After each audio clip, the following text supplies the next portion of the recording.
Hello dear students, welcome back. आज की math class में आप सभी का स्वागत है।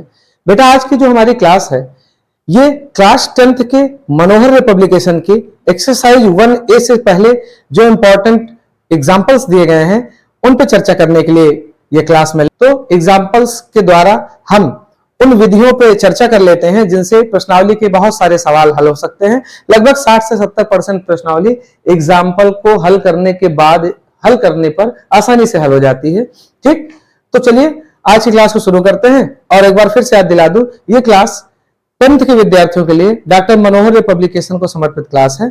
डॉक्टर मनोहर रे पब्लिकेशन में आए हुए सभी उदाहरण और डॉक्टर मनोहर रे पब्लिकेशन की समस्त एक्सरसाइजेस पे हम चर्चा करेंगे। चैप्टर बाय चैप्टर हम किसी भी चीज को छोड़ने वाले नहीं हैं। इस वीडियोस और इस पूरी सीरीज के माध्यम से हम ज्यादा से ज्यादा क्लास 10th की मैथ्स के डाउट्स को क्लियर करेंगे। तो आई होप आपको ये वीडियो अच्छी लगेगी। चलिए आज की क्लास को शुरू करते हैं। स्टूडेंट्स, जैसा कि आप सभी को पता होगा, पहले यूनिट जो है क्लास 10th में बेटा मैथ्स में वो संख्या पद्धति है, नंबर सिस्टम, और उसके अंतर्गत हम पहला चैप्टर परिमेय संख्याओं से संबंधित सवालों पर चर्चा करते हैं। तो चलिए हम कुछ उदाहरण के माध्यम से, जो कि एक्सरसाइज 1A से पहले आपके बुक में शायद दिए गए होंगे, ठीक, इस वजह से मैं एक्सरसाइज से पहले के उदाहरणों को हल करवा रहा हूं ताकि आपको एक्सरसाइज के सवालों को समझने में और हल करने में मदद मिले। देखिए, किसी भी चीज को बनाने से पहले जैसे उसकी रूपरेखा को बनाया जाता है, वैसे ही सवाल को समझकर सॉल्व करना आसान होता है। अगर सवालों से संबंधित उदाहरण को आप पहले से ही सॉल्व किए रहते हो तो एक्सरसाइज के क्वेश्चंस करने में आसानी होती है। चलिए हम कुछ उदाहरण पर चर्चा करते हैं और उसके बाद एक्सरसाइज के भी सवालों पर चर्चा करेंगे। तो हमारे साथ जुड़े रहिए और आज की क्लास को शुरू करते हैं। साथियों, आज का जो हमारा पहला सवाल है वो है बेटा 144 एक संख्या दी गई है। इसके अभाज्य गुणनखंडों की अगर हम घातों को आपस में जोड़ते हैं, कहने का मतलब पहले हम इसका अभाज्य गुणनखंड करेंगे, उसके बाद जो संख्या की घात होगी उस घात को आपस में जोड़ेंगे और घात को जोड़ने के बाद हमारा उत्तर क्या प्राप्त होगा। घातों का योग पूछा है, क्या वो 3 होगा या 4 होगा या 5 होगा या 6 होगा। चलिए इसे हल करते हैं। देखिए, 144 को अभाज्य गुणनखंड विधि से तोड़ना मैंने आपको सिखाया था। सबसे पहले हम छोटी से छोटी संख्या से ले जाते हैं। 2 से ले जाएंगे तो 2 सते 14, 2 दूना 4, फिर बेटा 2 से जाएगा तो 36 आ जाएगा, 2 से जाएगा 18 आ जाएगा, 2 से जाएगा 9 आ जाएगा, फिर 3 से जाएगा 3 मिलेगा और ये 3 से जाएगा 1। जो मुझे गुणनखंड प्राप्त होगा 2 गुणे 2 गुणे 2 गुणे 2 गुणे 3 गुणे 3। देखिए, 2 की घात 4 गुणे 3 की घात 2।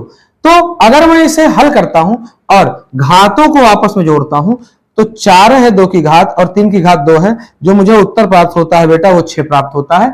अगर मैं A B C D की चर्चा करूं तो मेरा D ऑप्शन 6 सही है। तो इस तरीके से आप ऐसे सवालों को गुणनखंड करेंगे और उसके बाद उनकी घातों को जोड़ लेंगे, आपको सीधे उत्तर प्राप्त हो जाएगा।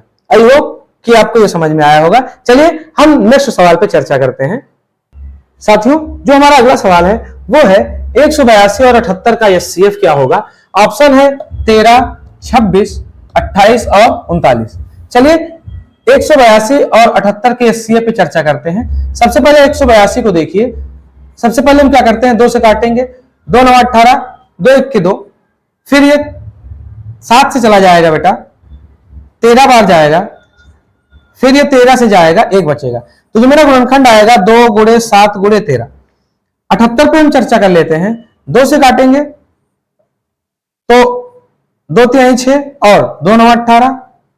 3 से काटेंगे बेटा तो 13 आएगा और ये 13 से सीधे कटेगा।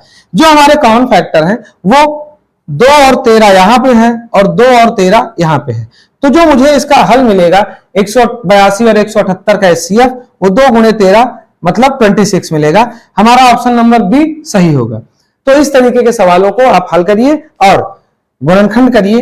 गुणनखंड करने के बाद जो इसमें और इसमें कॉमन संख्याएं हैं उन्हें आपस में मल्टीप्लाई करा लीजिए और मल्टीप्लाई कराने के बाद जो हमारा आंसर मिलेगा मुझे वो क्या होगा, 182 और 78 का एचसीएफ होगा।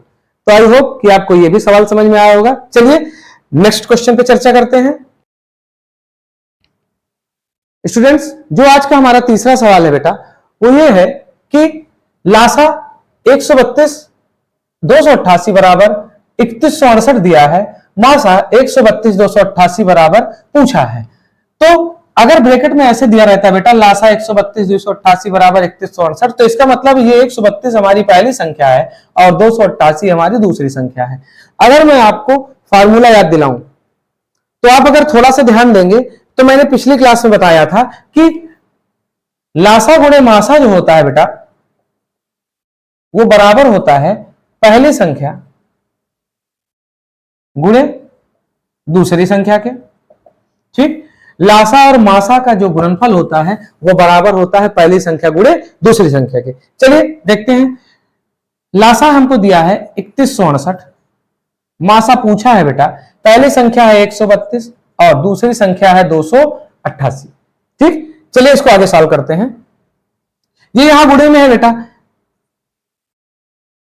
इधर जाएगा तो बटे में हो जाएगा 132 गुणे 278 बता 3168। इसको कैंसिल आउट करेंगे और आगे सवाल को हल करेंगे। चलिए अगर मैं इसको काटता हूं तो थोड़ा बड़ी संख्या से काटते हैं।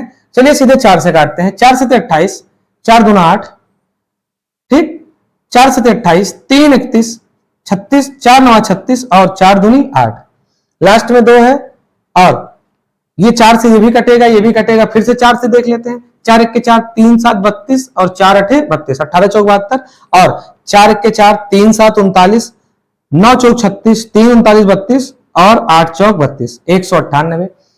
ठीक, अगर इसको देखेंगे आप ध्यान से तो 18 से 198 कटेगा बेटा, 18 1 के 18, एक बचेगा, 18 1 के 18, मुझे 11 मिल गया।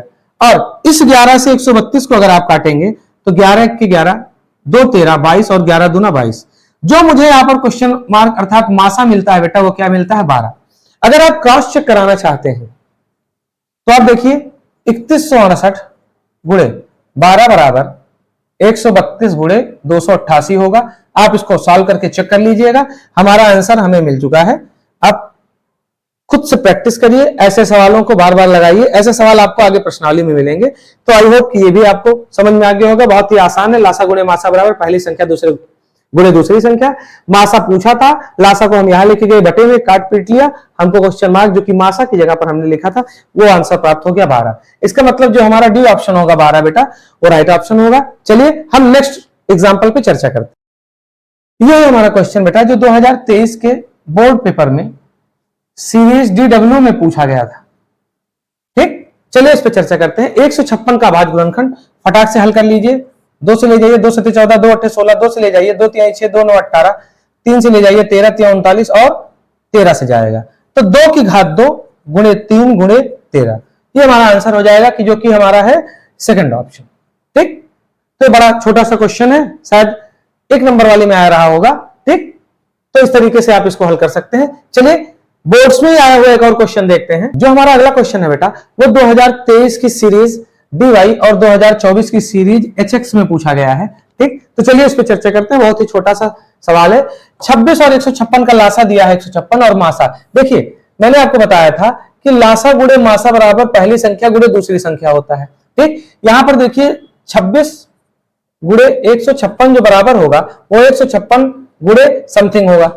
अब अगर 126 और 156, अब अगर 26 और 156 का लासा 156 है तो मासा, तो देखिए ये संख्या यहां रिपीट हो रही है तो ये भी बेटा संख्या यहां रिपीट हो जाएगी, 26 सीधे आंसर आ जाएगा। ठीक, बहुत ही छोटा सा ये भी क्वेश्चन है। 2023 के DY सीरीज और 2024 के HX सीरीज में पूछा गया है। आई होप कि 1 नंबर वाले में आया होगा। तो अब आपको पता होगा कि अगर आप यूपी बोर्ड्स की बात करते हैं, MCQs आते हैं बेटा, ठीक, तो छोटे छोटे सवाल दे देते हैं, उसमें से आप आसानी से 1 नंबर प्राप्त कर सकते हो। तो ये क्वेश्चन है जो पिछले साल दोनों साल में बोर्ड्स में आया है। चलिए आगे आप सवालों को देखते हैं जो इंपॉर्टेंट है।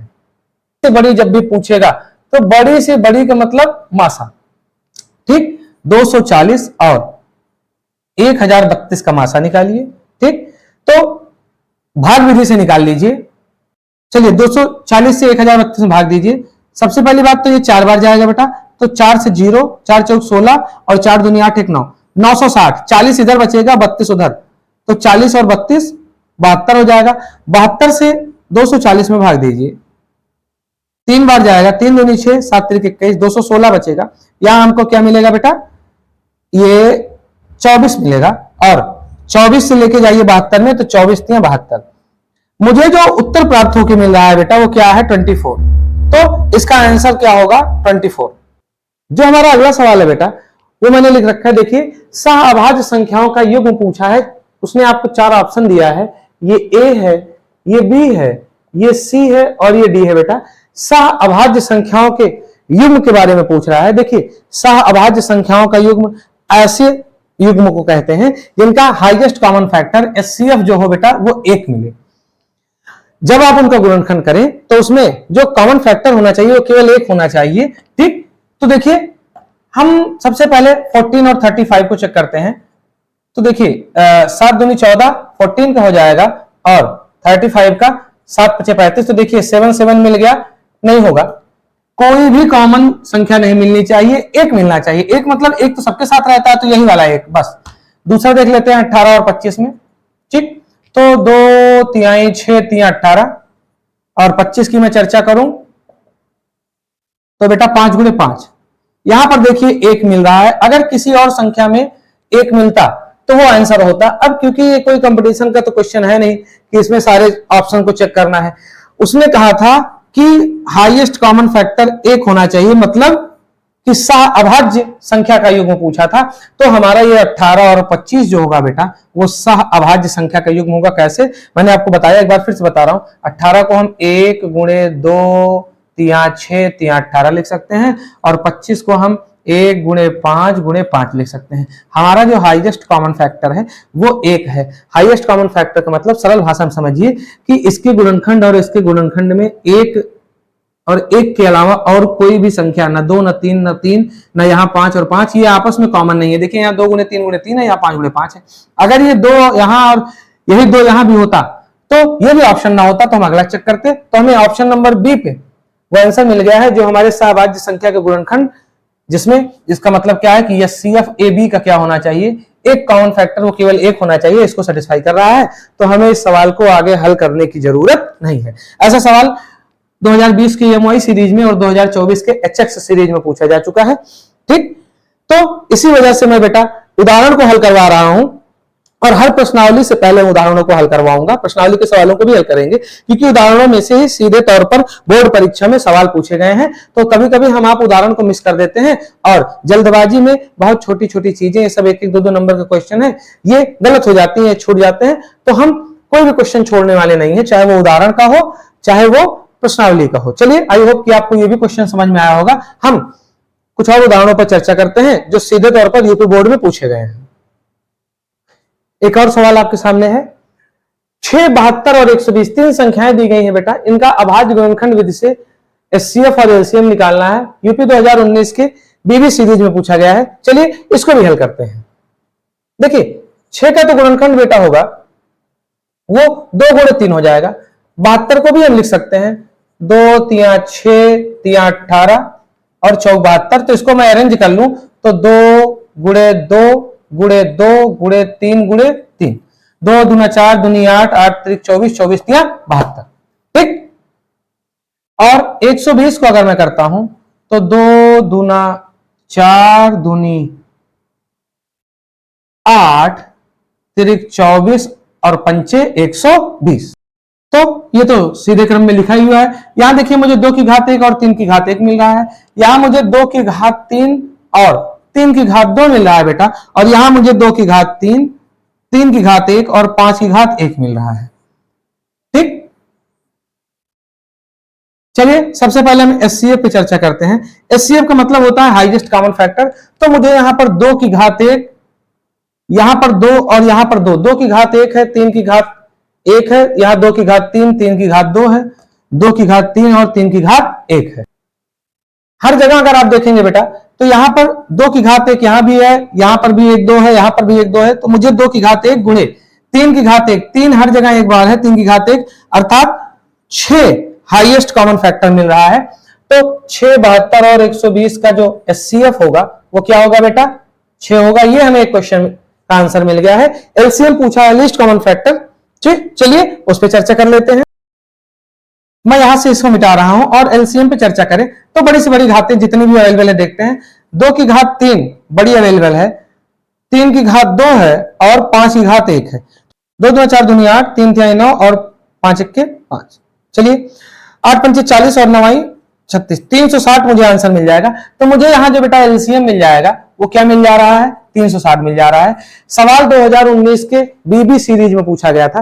पूछा क्या गया था कि 3 संख्याएं दी गई थी, 6 है, 72 है और 120 है। ठीक, गुणनखंड विधि से एचसीएफ और एलसीएम पूछा गया था। एचसीएफ निकालने के लिए मैंने लीस्ट कॉमन फैक्टर देखे, 2 की घात 1 और 3 की घात 1 की उपलब्धता हर जगह है, तो 2 3 6 आ गया मेरा आंसर।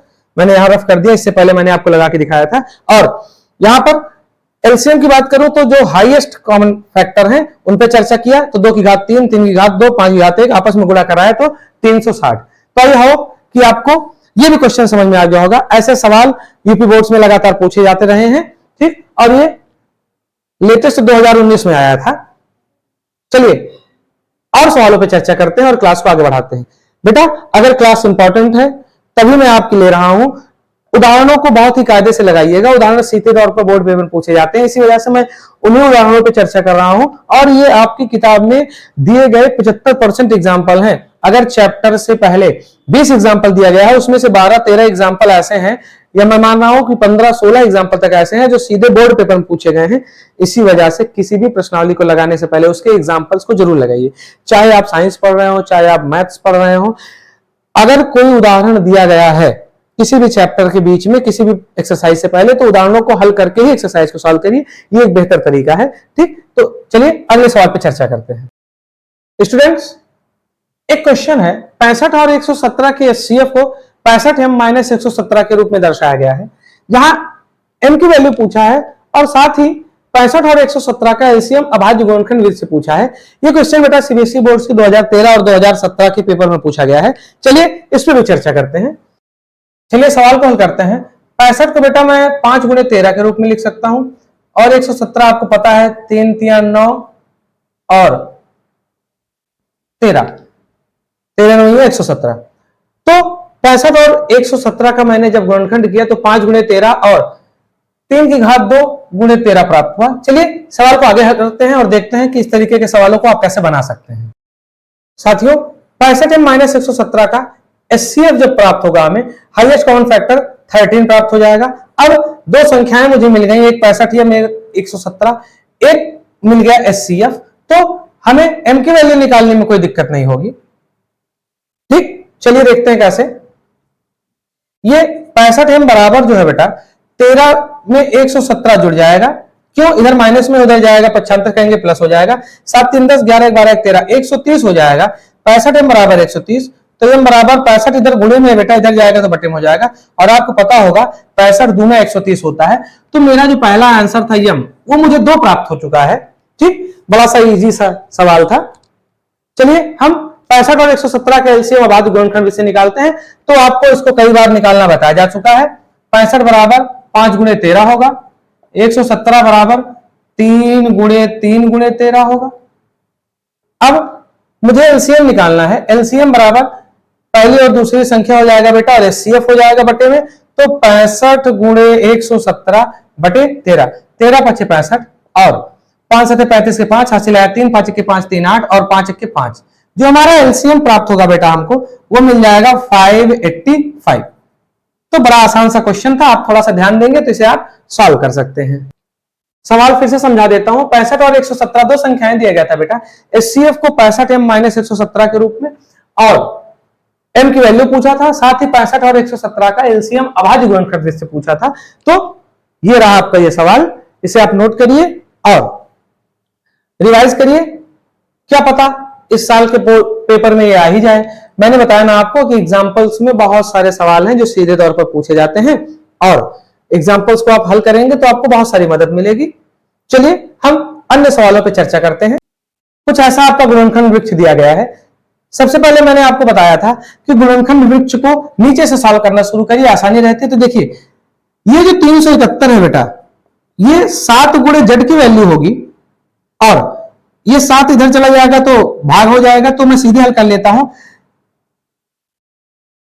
z की वैल्यू को देखते हैं, 7 से भाग दीजिए, 7 × 5 = 35, 2 37 21 और 7 3 21। z की वैल्यू मुझे मिल गई बेटा 53। ठीक, क्या है, ये जो ऊपर वाला बॉक्स रहता है उससे अगर दो शाखाएं निकल रही हैं तो दोनों शाखाओं का आपस में गुणा कराएंगे तो जो बॉक्स में संख्या दी गई है वो प्राप्त हो जाती है। तो 53 ये प्राप्त हो गया, 5 ये ठीक है, ये ठीक है। y की वैल्यू पूछा है, देखिए इसका इसका आपस में क्या कराइए, गुणा। तो 3 5 15 हासिल आया 1, 3 5 15 1 16 के 6 हासिल आया 1 और 18 3 54 और 1 55। जो मुझे y की वैल्यू मिली वो 5565 मिल गई और इसका डबल कर दीजिए तो x की वैल्यू हो जाएगी, तो 2 से गुणा करिए, 2 5 10 दीजिए, हासिल आया 6 12 13 हासिल आया 1 और 55 दूना 110 और 1 111।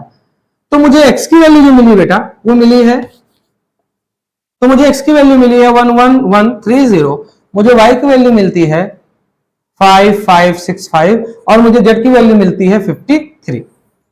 तो इस तरीके के सवाल नीचे से हल करिए। गुणनखंड वृक्ष के बॉक्स में से जो शाखाएं निकल रही हैं, शाखाओं की संख्याओं को आपस में गुणा करेंगे तो जिस बॉक्स से वो शाखाएं निकली है वो संख्या प्राप्त होती है। ठीक, तो ये बड़ा इजी सा सवाल है। आई होप कि आप गुणनखंड वृक्ष के और सवालों को घर पे खुद से सॉल्व करेंगे और जहां कोई प्रॉब्लम होगी कमेंट सेक्शन में मुझे बताइएगा। चलिए अन्य सवालों पर चर्चा करते हैं और क्लास को आगे बढ़ाते हैं। जो अगला हमारा क्वेश्चन है बेटा वो है कि 3 व्यक्ति हैं, किसी स्थान से चलना प्रारंभ कर रहे हैं, उनके कदमों की माप 40, 42 और 45 सेंटीमीटर, 40 सेंटीमीटर, 42 सेंटीमीटर और 45 सेंटीमीटर है। ठीक, न्यूनतम दूरी चलने के बारे में पूछ रहा है कि कुल दूरी पूर्ण कदमों में तय कर सके। जैसे ही आपको न्यूनतम शब्द मिलता है, न्यूनतम तुरंत एलसीएम पे कूद जाइए, लीस्ट कॉमन मल्टीपल पे। न्यूनतम का मतलब ही हुआ एलसीएम। ठीक, चलिए एलसीएम निकालते हैं। 40 है, 42 है और 45 है। 2 से ले चलते हैं, 20, 21, 45 को छोड़ दीजिए। 2 से ले चलते हैं, 10, 21, 45 को छोड़ दीजिए। 2 से लीजिए 5, 21, 45 को छोड़ दीजिए। 3 से लीजिए 5, 7 और 15। 3 से लीजिए तो 5, 7 और 5। एक बार 5 से लीजिए तो 1, 7, 1। एक बार 7 से लेंगे तो 1, 1, 1। जो हमारा एलसीएम प्राप्त होगा बेटा वो होगा 2 गुणे 2 गुणे 2 गुणे 3 गुणे 3 गुणे 5 गुणे 7। ठीक, चलिए गुणा कराते हैं। 2 दूनी 4, दूनी 8, पंचे 40, 40 गुणे 3 3 9 गुणे 7।